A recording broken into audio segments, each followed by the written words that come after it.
Bonjour et bienvenue dans cette formation sur le RGPD et la cybersécurité. Avant tout, je tiens à clarifier une chose. Cette formation est non technique. Vous y trouverez donc de nombreux conseils, mais aussi des pratiques et des usages à appliquer directement dans votre entreprise.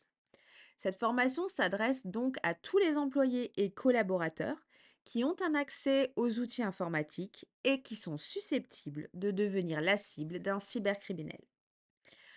Attention toutefois, j'attire votre attention sur un point, les répétitions que vous allez rencontrer. En effet, nous avons choisi la méthode d'apprentissage de la répétition afin que vous puissiez raviver rapidement votre mémoire et que cela nécessite que nous devions répéter plusieurs fois les mêmes notions. Donc, c'est donc tout à fait normal qu'en avançant dans la formation, vous pourriez penser que la notion a déjà été développée.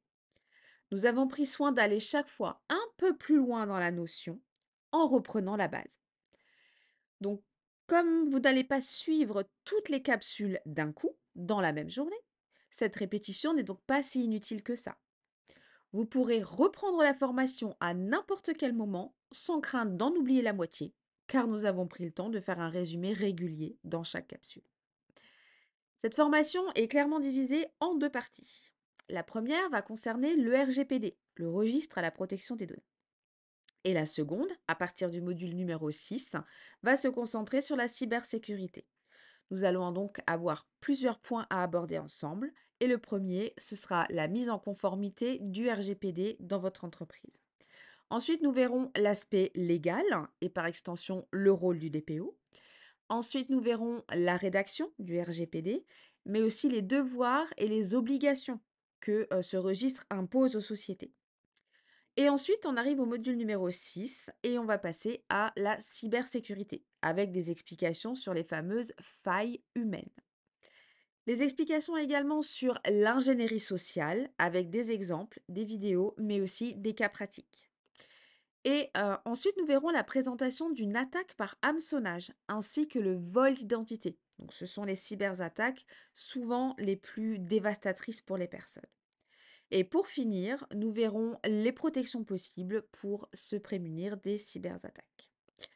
On n'oublie pas non plus que cette formation est ponctuée de cas pratiques et de nombreux exercices à réaliser pour prendre conscience que chaque petit geste peut avoir de grandes conséquences sur le fonctionnement, voire même parfois la survie d'une entreprise.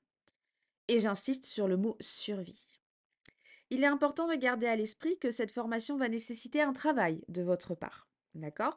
J'estime à au moins 7 heures votre temps de travail pour mettre en place et partager les nouvelles pratiques dans l'entreprise afin de limiter la surface d'attaque. On appelle ça la surface d'attaque, c'est les personnes qui sont susceptibles d'être attaquées dans l'entreprise. L'avantage, c'est qu'à la fin du visionnage, vous aurez toutes les consignes, vous aurez toutes les clés pour impliquer tout le monde dans l'entreprise, dans les bons gestes en cybersécurité. Et ça, c'est top. Donc c'est parti, suivez-moi dans la première capsule vidéo de votre formation.